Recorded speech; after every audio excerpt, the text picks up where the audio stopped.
saluer quelqu'un et l'élever en responsabilité. Et ce sont des choses qui vous... C'est comme une nostalgie. Ah, attends, Otozalaga.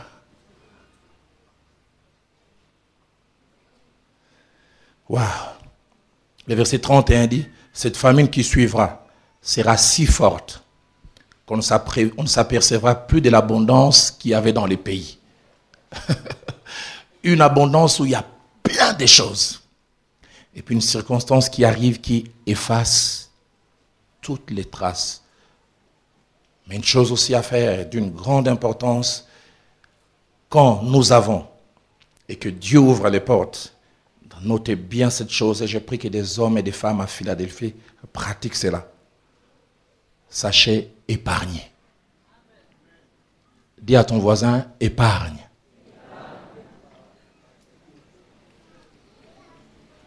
Quand comme pour Joseph et l'Égypte, et que vous êtes visité par l'abondance, épargnez. Car vous ne savez pas ce que le lendemain peut produire. En termes de finances, lorsqu'on parle de l'épargne, on pense à deux choses principalement. L'épargne, c'est une réserve d'argent ou des moyens que l'on soustrait à la dépense volontairement pour être soit placé ou soit investi. Une soustraction volontaire. Et deuxièmement, cette soustraction volontaire cache l'idée qu'on a un but. On est visionnaire. On est prévoyant. Que des gens qui n'épargnent pas. Que des gens qui chaque rentrée tout ressort. Et ils ne préparent pas des jours où la condition peut redevenir normale ou alors l'on perd tout. Genèse 41, versets 53 à 54, la Bible parle d'une chose inimaginable et pour les pharaons et pour tous les pays d'Égypte. La Bible dit les 7 années d'abondance qu'il y eut au pays s'écoulèrent. Une autre version dit passèrent. Laissez-moi vous dire, la Bible dit il y a un temps pour tout. Il y a un temps pour rire, mais aussi il y a un temps pour pleurer. Quand Noé est sorti de l'arche, Dieu lui dit dans Genèse chapitre 8, 2, et tant que cieux et terre subsisteront, il y aura le temps où il fera chaud et le temps où il fera froid. Vous savez, Dieu de temps en temps aime changer les choses, il n'aime pas la monotonie. Il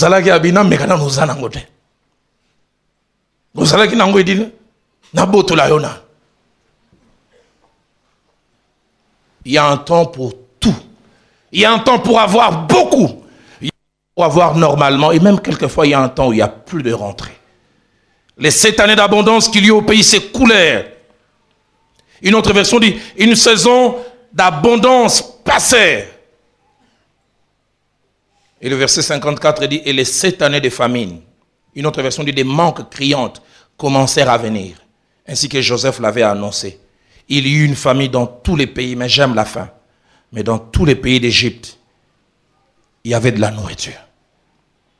Famine, tout autour. Crise, et même crise intense. Pourquoi? Parce que quelqu'un a supposé certains actes. Des actes qui ont fait toute la différence. Des actes qui ont tout changé. Parce qu'au temps de l'abondance, Joseph a su se comporter d'une certaine manière. Lisez avec moi Genèse chapitre 41, verset 47 à 49. La Bible dit, pendant les 7 années de fertilité, la terre rapporta abondamment. Ah, j'aime le verset 48. Joseph rassembla tous les produits de ces 7 années dans les pays d'Égypte. Ah, j'aime la suite. Il fit des approvisionnements dans les villes, mettant dans l'intérieur de chaque ville les productions des champs d'alentour. Joseph amassa du blé, comme le sable de la mer, en quantité si considérable que l'on cessa de compter parce qu'il n'y avait plus de nombre. Alors que la production était forte, les gens voient Joseph appeler des maçons. Mais Joseph, pourquoi tu te tracasses? La production est tellement forte. Qui te dit que ça va s'arrêter? On pense qu'il est en train de poser des actes inutiles. Mais c'est un visionnaire. C'est un homme prévoyant. Tout ne continuera pas comme ça. Mais Joseph, l'année passée, il y en a eu. Et cette année, il y en a encore. Rien ne montre que ça va s'arrêter. Et puis un beau jour, subitement, tout s'est arrêté. Ils ont commencé à penser, waouh, Joseph avait raison. Je le perds le beau-père d'un ami. Ah, j'aime souvent aller en pèlerinage chez cet homme. Quand vous allez chez lui à 8h30, cela fait plus de 15 ans qu'il travaille pas. Vous les trouvez toujours en chemise, cravate impeccable, chaussures bien cirées. Il revient de son sport. Il a les journaux qu'il est allé chercher au même lit. Vous les trouvez toujours là. Alors, mon fils, comment ça va? Avec son petit café. Ça fait 15 ans qu'il ne travaille plus, mais son standing n'a jamais changé. Son beau-fils, il dit, Roland, cet homme a 3 cerveaux. Quand il travaillait, c'est un homme qui est là en mission de service, ici en mission de service là, et il a su investir dans l'immobilier. À Gombe, il a plus de 4 villas. À Lingouala, plus loin encore. Un jour, son beau-fils me disait, lui, les bras croisés chaque mois, minimum 18 000 $ dans son compte, venant de chacune de ses maisons. Il dit, je comprends pourquoi ses chaussures sont toujours cirées. Et son café à côté. 15 ans, il ne travaille plus.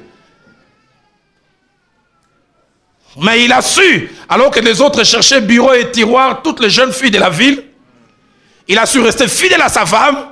Et l'argent qui rentrait, il dit, ma femme m'a aidé. Construisons. Il dit, il y a 2 parcelles, mon épouse a acheté malgré moi, on s'est même chamaillé. Mais aujourd'hui, j'ai dit, maman, Longonia. Tout est redevenu normal, mais rien ne change dans sa vie.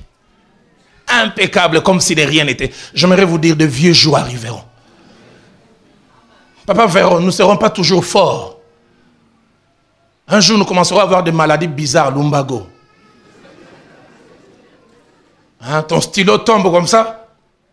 Tu n'as plus la capacité de te relever. Il faut une grue pour te faire relever. Vous n'avez jamais entendu parler de ce mal. Hein? Vous croyez qu'on sera toujours fort. Un jour, on sera diminué. Mais même quand on sera diminué, si on avait eu à faire mettre des choses de côté, on ne ressentira pas les chocs. Ah, nous pouvons éviter d'aller au home des vieillards. Simplement parce que nous avons préparé nos vieux jours.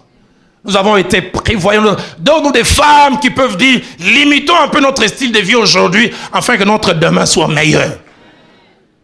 Pas des femmes qui veulent vivre à 800 à l'heure aujourd'hui. Et demain, nous allons rouler à reculons.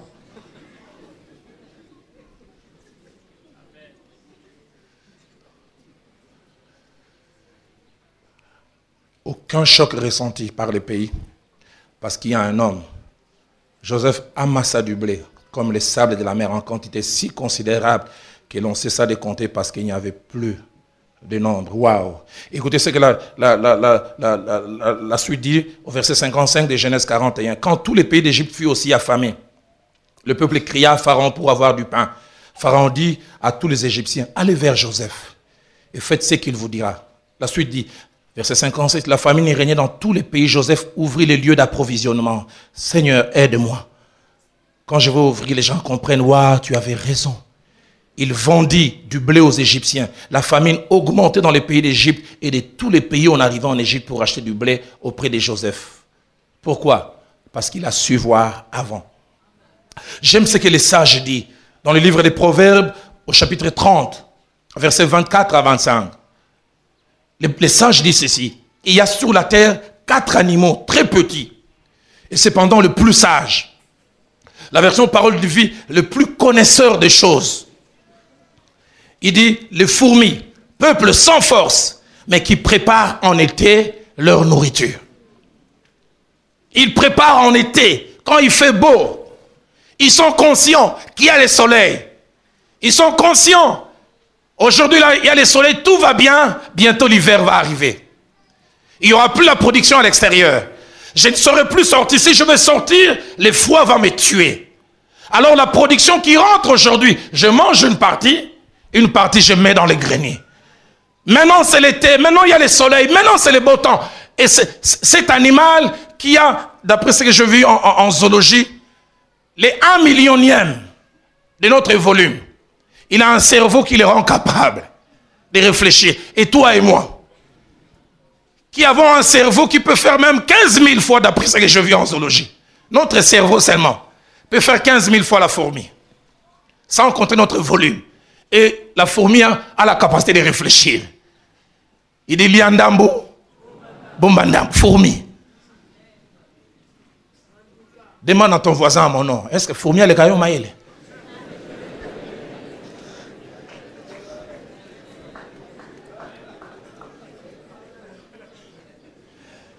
Mais écoutez ce que les sages disent encore, et ça j'aime. Proverbe 6, versets 6 à 8, les sages nous proposent un pèlerinage. Et je propose que durant toute cette semaine, ceux de Philadelphie aillent faire ce pèlerinage. Il dit, va vers la fourmi. Dis à ton voisin, cette semaine, va vers la fourmi. Va en pèlerinage. Va vers la fourmi, toi paresseux. Et j'aime ce qu'il dit, considère ses voies et deviens sage.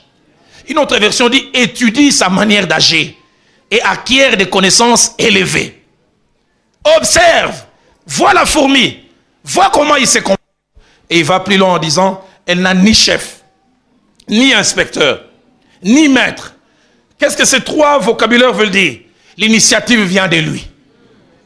Pas un chef, pas quelqu'un qui lui dit tu dois. Deuxièmement, pas d'inspecteur, c'est-à-dire personne qui les contrôle. Autocontrôle. Et puis il ajoute ni maître, pas de guide. Autoguidance. Va vers la fourmi. Ah, je prie que cette semaine, tout Philadelphie cherche l'endroit où il y a des fourmis. Allez voir comment il fonctionne. Va vers la fourmi, considère ses voies